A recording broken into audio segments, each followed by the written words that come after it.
going to preach on the second reading this morning, which I would guess probably didn't make a lot of sense to you.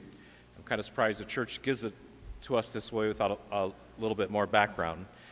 And I'm going to go in a roundabout way to kind of get to the point of the second reading by first asking the question, or having us kind of just think about all the different people that appear in our New Testament, the Gospels, the letters of Paul, the Acts of the Apostles, etc.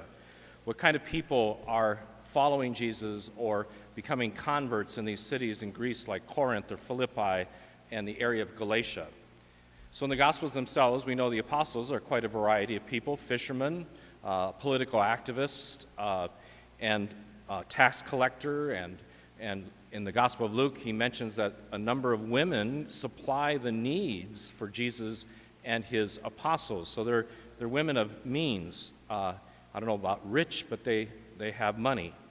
And then in the letters of Paul, we know about Philemon, who is a slave owner, and we know about Onesimus, who is a slave, and we hear about Prisca and Aquila, and they opened their house in Rome to the Christian community for worship and gathering, and they also traveled all the way to Ephesus and Corinth, and a round trip from Rome to those places would be about 10,000 miles. So Prisca and Aquila were probably definitely rich.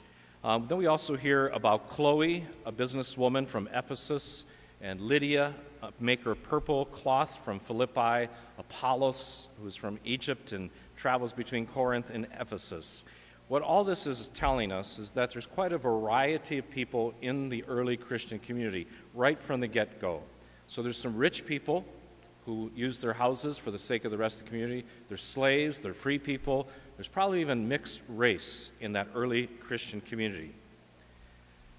So what Paul is doing in this second reading is asking the Christians in Corinth to take up a collection for the Christians in Jerusalem, for the church in Jerusalem, the mother church, because they are very materially poor in Jerusalem. I don't think in the scriptures we know exactly why that is, but they're poor, and so every place that Paul goes, all his different communities, he takes up a collection for the mother church in Jerusalem.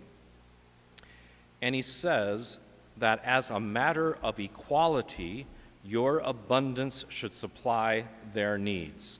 So at that time, the Corinthians must have been pretty well off, not like rich, but had the money to do this. Why should they give? Why would he make this appeal to them to give money to people they don't even know? In addition to that, there's sometimes tension in the early church between those who had Gentile background and Jewish background. So the church in Jerusalem was all founded by Jewish people. There's a number of reasons, of course.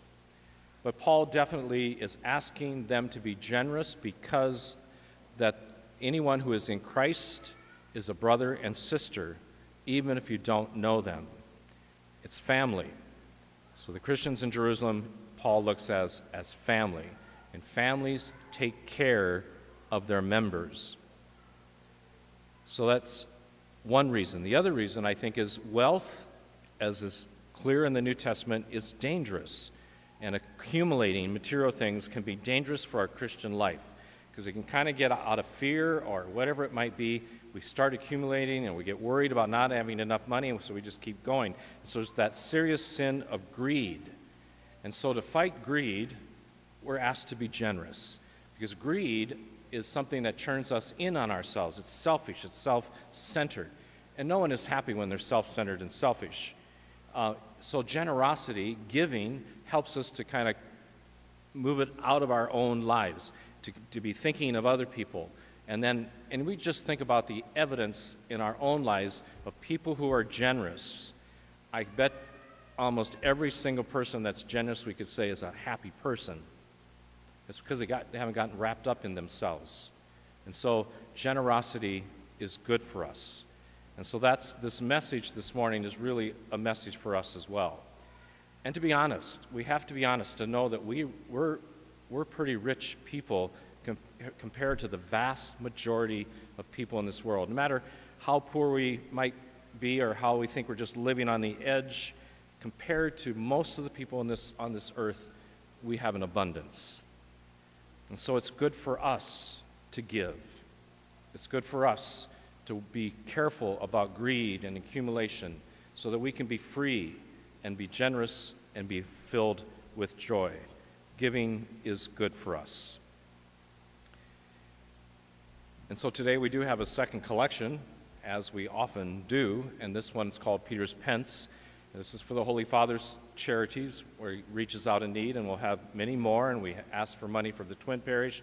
And so all of that it's good for us. It may get a little on our nerves sometimes, but it's good for us. It helps us to be better Christians, more generous people, more joy-filled people.